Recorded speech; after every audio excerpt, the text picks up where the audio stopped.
What's good, everybody? Welcome back to another episode on the BDGE Dynasty channel. First and foremost, before we even get into the video, I want to thank each and every one of you that spent some time on Thursday night for the first round of the NFL draft with me and the guys over on our live stream. We were very happy with it. We feel like it was a huge success. Hopefully you guys found it entertaining and fun. And like I said, we're very grateful for those of you that chose to spend some time with us on Thursday. So thank you for that. But that's not why you're here today. Today, we are here to talk about rookie risers and fallers. I have 3 risers and 3 fallers in my personal rankings after what we have witnessed over the last 3 days during the NFL draft. I want to talk about who's moving up and down my board and why they are moving up and down my board. So without wasting any more time, let's hop right into today's video. It's going to be a little bit more of a yap session. So make sure you tuck those shirts in, get ready for this, because you know what we're doing.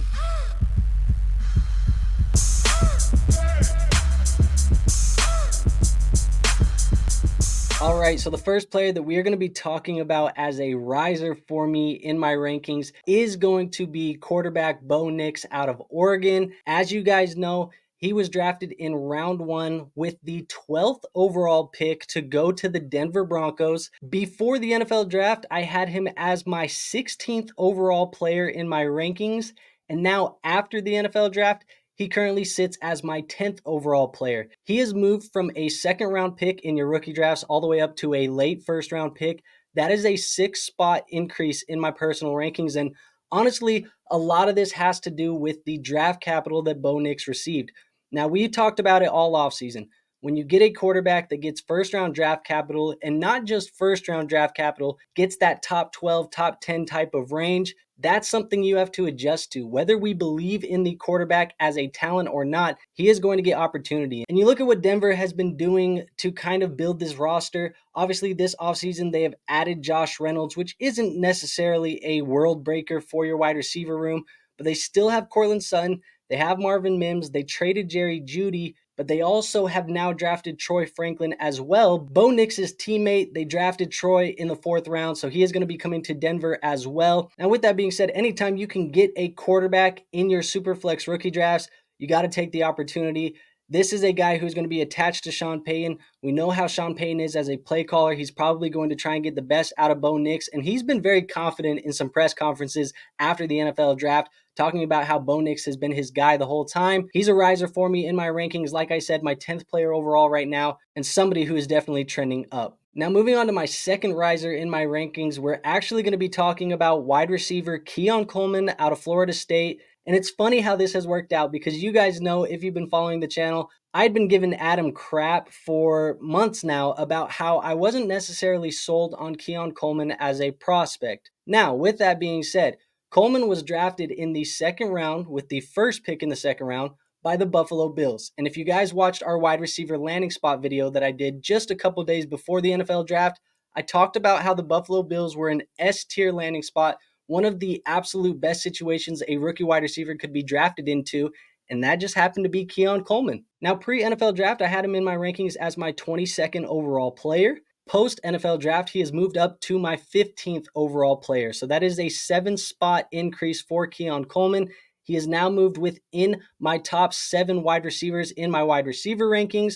And a lot of that has to do with, one, he got the early draft capital that we wanted to see. It's not first round, but it's damn near first round, 1st pick in the 2nd round. And then obviously the landing spot. Let's just talk about the landing spot a little bit more if you haven't watched that video. 52% of the targets that the Buffalo Bills had in 2023 have since been vacated. We know that they traded Stephon Diggs to the Houston Texans. Gabe Davis, he left in free agency. He goes to the Jacksonville Jaguars. They brought in Curtis Samuel and Mac Hollins, and that's really the wide receiver room that they're going out with, including Khalil Shakir. Now, with that said, Keon Coleman, he's going to be stepping into this offense. He is going to be a starter in this lineup day one. With that 52% vacated targets, he should have the ability to at least get an opportunity to soak up some of those targets. And I have said on record that I think he profiles better as a big slot. Let's hope that they can use him that way. Sean McDermott, Joe Brady, Josh Allen, hopefully they can get him the football in good situations where he is going to excel at the NFL level. I hope that they can, because if they do, this is everything that you want from an opportunity standpoint. This is now the perfect opportunity, and this is just something where we are going to have to let the coaches scheme him into the right situations. Hopefully we can trust them to do that, but this is somebody who's rising in my rankings. Like I said, a top 15 player overall. a guy that I would be looking at in the early second round of my rookie drafts. And now the third riser in my rankings right now is going to be wide receiver Jalen Polk out of Washington. He gets drafted by the New England Patriots, round 2, pick 5. Pre-draft, he was in my rankings as my 31st overall player. So I didn't have this guy in the top 25. I didn't think he was a second round pick at all. I didn't think anything of him really other than just a third round dart throw. But after the NFL draft, he is the 22nd overall player in my rankings. So he has found his way into the second round. He has seen a 9-spot increase overall in those rankings. And a lot of this has to do with the situation that he is going into. Now, I know when you look at the landing spot, you say New England, there's really not a lot of players there that we like. There's really not a lot of certainty with the coaching staff and a lot of the other stuff. There's going to be some people who faded. And I've seen people fading Drake May, who is now the new quarterback for the New England Patriots, in rookie drafts already. There's one that I saw that somebody was in earlier today where Drake May didn't even go until the 108 or the 109. But you look at that wide receiver depth chart in New England. Juju Smith-Schuster, Demario Douglas, KJ Osborne. They drafted Jalen Polk and Javon Baker. This is going to be open for the taking. And the draft capital here, Jalen Polk has the best of anybody. So I think Jalen Polk, he's going to be able to come in day one, get that opportunity to at least play the Z wide receiver. His game is going to complement Drake May's very well. He can run a lot of very good routes. I don't think he is elite at anything, but he should be good. The opportunity should be there. And I think this is a guy who, here in the right situation, especially with Drake May, if Drake May turns into the quarterback that I think he can be, I think Jalen Polk can give you wide receiver 2 numbers for your fantasy football teams.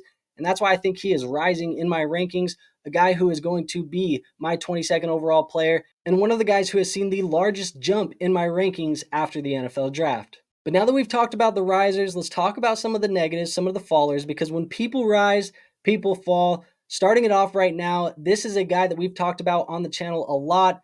Wide receiver Adonai Mitchell out of Texas. He goes to the Indianapolis Colts, round 2, pick 20. Now, obviously, that is not necessarily the draft capital that we thought Adonai Mitchell was going to get. We thought at times that Adonai was going to be a guy who could be a back-end first-round pick, a guy that could potentially fall into that Kansas City, that Buffalo Bill, that Los Angeles Chargers landing spot in the early second.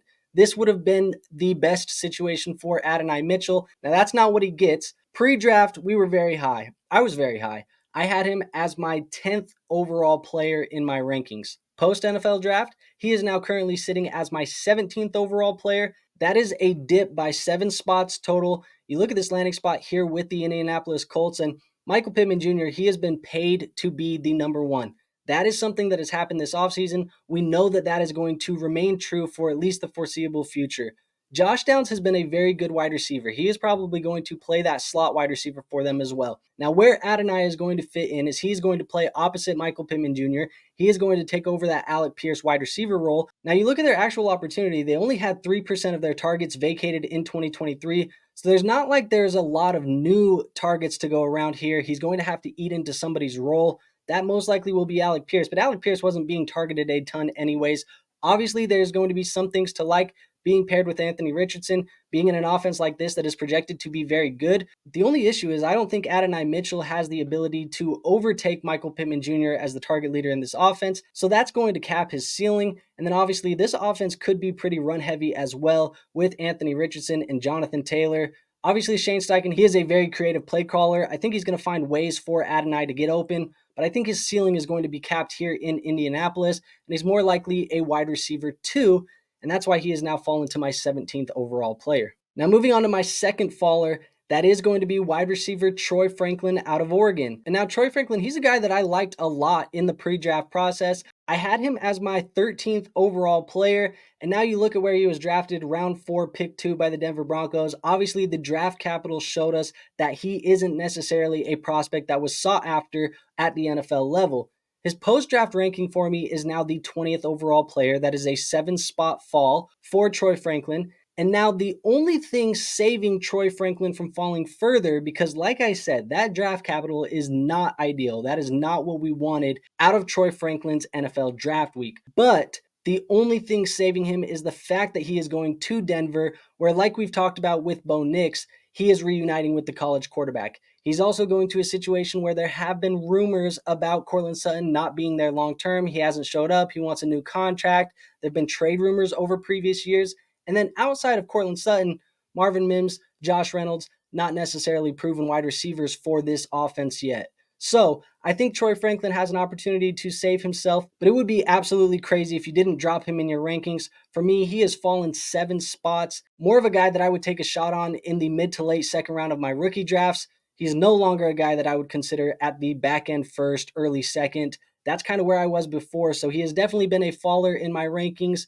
But of any of the situations he could have went to, there is still some hope, I think, for Troy Franklin in this landing spot. And now the third and final faller for me is going to be running back Braelon Allen out of Wisconsin. He goes to the New York Jets. They drafted him in the 4th round with the 34th overall pick. And Braelon Allen wasn't necessarily a player that I was high on to begin with. In my pre-draft rankings, I had him as my 29th overall player. So a player that was outside of my top 24. I was taking him in the 3rd round of rookie drafts. But now, post-NFL draft, he has fallen to my 41st overall player. So he has fallen 12 total spots in my rankings. And a lot of that has to do with a combination of 2 things. One, the draft capital. Late 4th round, not necessarily what we want to see. Now, we had a hunch that this NFL class wasn't going to be the best class for rookie running backs. The NFL told us that that was true. A lot of these guys didn't even get looked at until the 3rd round. I mean, the second best running back in this class didn't even get looked at until the 3rd round. So that is definitely telling for how we should be viewing this class.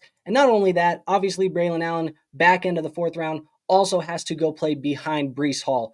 Breece Hall, a very, very elite dynasty asset, a blue chip dynasty running back that we are going to be building our rosters around. That is not going to change with Braelon Allen in the picture. To me, this feels very firmly like it is Braelon Allen as Breece Hall's backup and nothing more. You looked at the depth chart before the NFL draft, it was Israel Abanikanda who was the backup. Really, they needed to address that. They needed to fix that. Braelon Allen is the backup for Breece Hall. And although Breece hasn't necessarily been the perfect picture of health at the NFL level, I think Braelon Allen is purely a handcuff.